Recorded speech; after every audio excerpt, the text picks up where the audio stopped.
Assalamualaikum warahmatullahi wabarakatuh. Perkenalkan, nama saya Anisawati dengan NIM 2092300448. Baiklah, di video ini saya akan menjelaskan tentang perkembangan sosial emosional, penilaian diri, dan perkembangan moral. Latar belakang perkembangan sosial adalah proses kemampuan belajar dan tingkah laku yang berhubungan dengan individu untuk hidup sebagai bagian dari kelompoknya.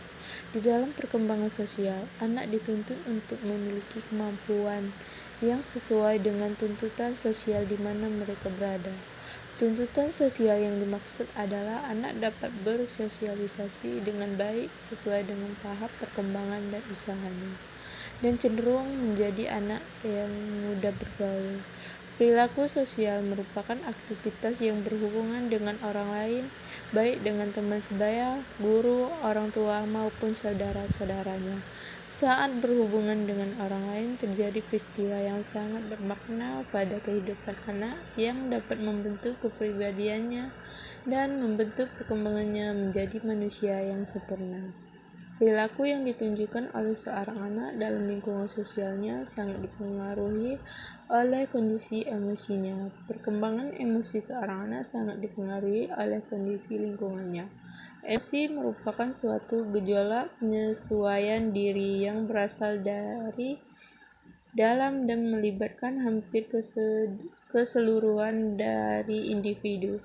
Emosi juga berfungsi sebagai pemuasan atau perlindungan atau kesejahteraan pribadi pada saat berhadapan dengan objek dan lingkungan sekitar. Rumusan masalah. Apakah pengertian dari sosial emosional? Bagaimana penilaian diri dalam sosial emosional?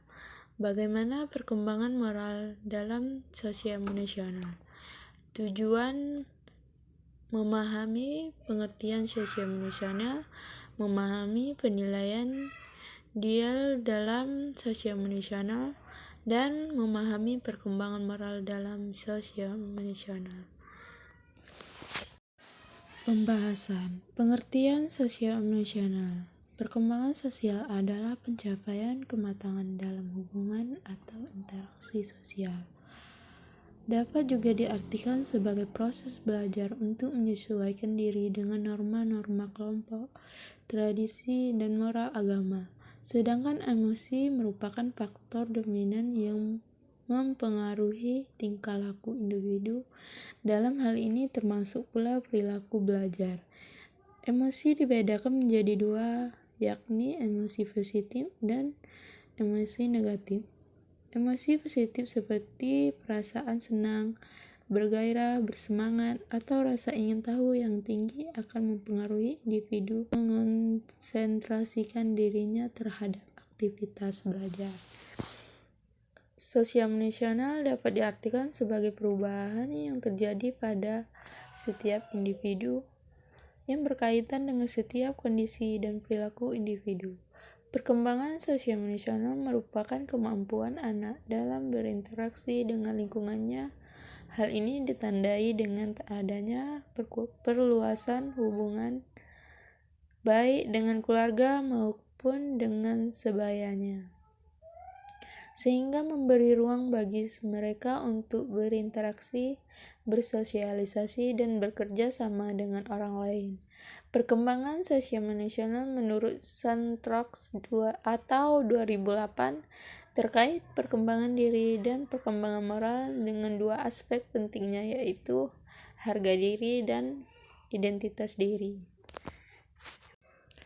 Penilaian diri atau self-esteem. Self-esteem adalah penilaian individu terhadap dirinya sendiri yang dipengaruhi oleh hasil interaksi dengan orang-orang penting di lingkungannya serta dari sikap, penerimaan, penghargaan, dan penilaian orang lain terhadap dirinya. Penilaian diri ini sangat mempengaruhi proses interaksi individu dengan orang lain dalam aspek penyesuaian diri, keberanian menghadapi tantangan, dan aspek hidup lainnya. Individu dengan penilaian diri yang positif memiliki ciri-ciri sebagai berikut, yaitu mampu mempengaruhi pendapat atau perilaku orang lain dengan cara positif, mampu mengkomunikasikan perasaan dan emosi dengan berbagai situasi, merespon situasi baru dengan cara positif dan percaya diri, menunjukkan tingkat toleransi tingkat terhadap frustasi yang tinggi, mampu menerima tanggung jawab. Perkembangan moral menurut Kohlberg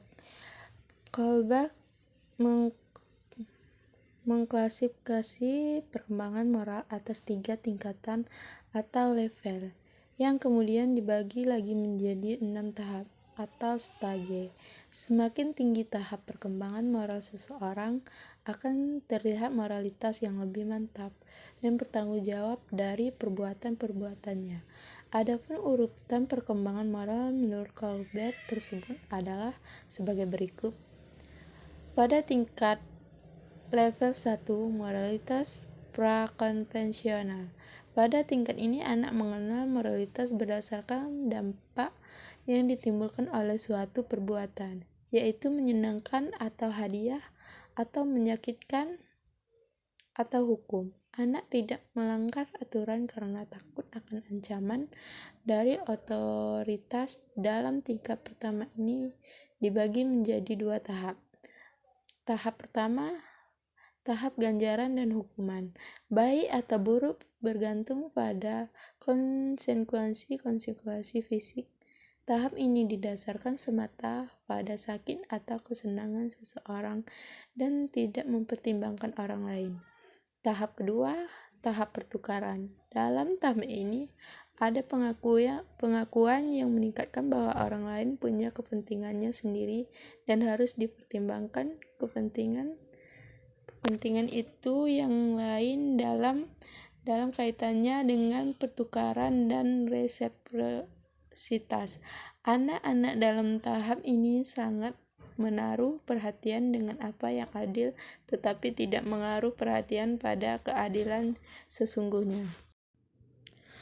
Teori Bronfenbrenner terkenal lantaran kajiannya tentang anak-anak dan sekolah-sekolah di berbagai budaya yang berbeda dan mengelompokkan 5 orientasi moral. 1. Moralitas berorientasi diri. Pada dasarnya anak hanya tertarik pada kesenangan diri dan hanya mempertimbangkan orang lain sebatas mereka bisa membantunya mendapatkan apa yang diinginkannya atau menghalanginya. 2. Moralitas berorientasi di sini anak atau orang dewasa pada dasarnya menerima keputusan figur-figur dari orang tua, yakni saat mendefinisikan baik dan buruk. 3. Moralitas berorientasi kelompok sebaya. Pada dasarnya moralitas ini adalah sebuah moralitas konformitasi, di mana benar dan salah ditentukan tidak oleh otoritas melainkan oleh kelompok sebaya seorang. 4. Moralitas berorientasi kolektif. Tujuan utama moralitas ini adalah mengesampingkan kepentingan individu. 5. Moralitas berorientasi objektif. Pada moralitas ini prinsip universal yang bersifat objektif dalam pengertian bahwa prinsip-prinsip itu tidak bergantung pada tingkah pola individu-individu atau kelompok-kelompok sosial, melainkan memiliki realitasnya sendiri. Ada 3 upaya untuk mendorong perkembangan sosio-emosional pada anak, yaitu A. Sikap sosial. Bermain mendorong anak untuk meninggalkan pola berpikir egosentrisnya.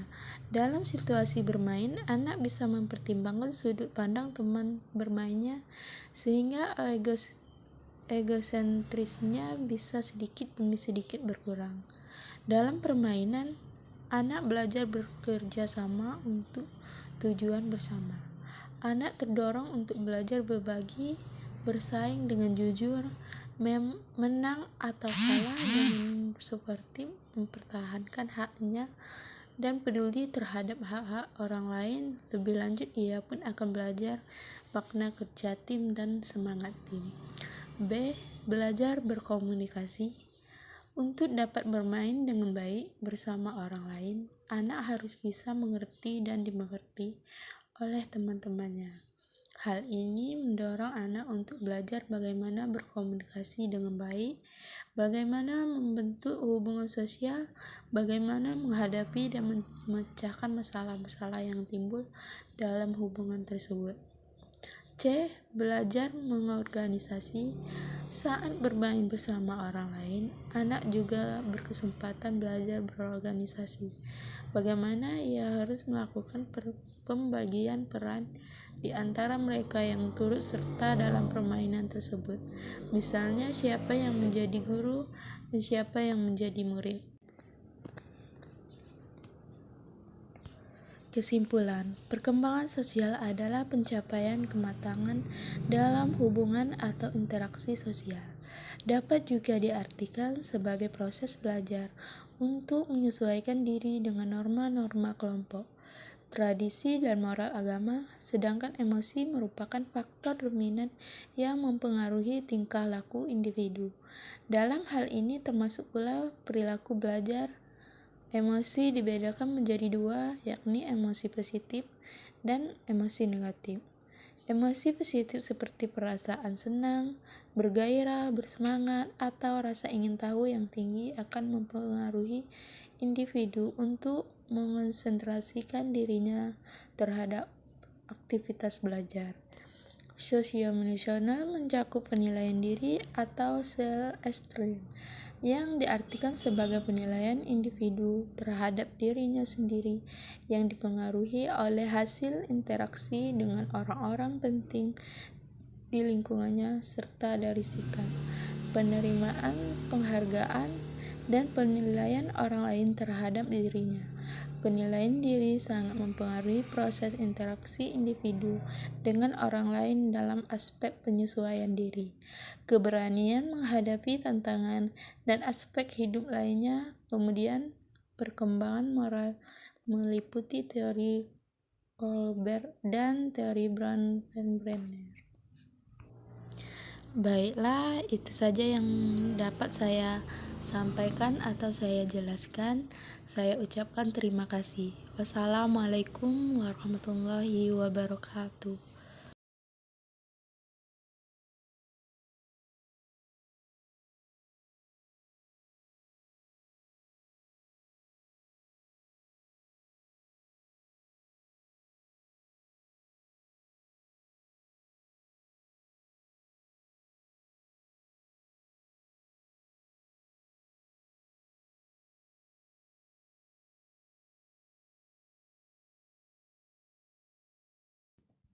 Kesimpulan, perkembangan sosial adalah pencapaian kematangan dalam hubungan atau interaksi sosial.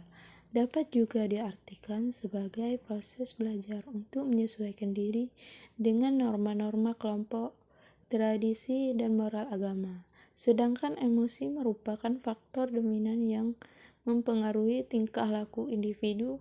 Dalam hal ini termasuk pula perilaku belajar. Emosi dibedakan menjadi dua, yakni emosi positif dan emosi negatif. Emosi positif seperti perasaan senang, bergairah, bersemangat, atau rasa ingin tahu yang tinggi akan mempengaruhi individu untuk mengonsentrasikan dirinya terhadap aktivitas belajar. Sosio-emosional mencakup penilaian diri atau self-esteem, yang diartikan sebagai penilaian individu terhadap dirinya sendiri, yang dipengaruhi oleh hasil interaksi dengan orang-orang penting di lingkungannya serta dari sikap, penerimaan, penghargaan, dan penilaian orang lain terhadap dirinya.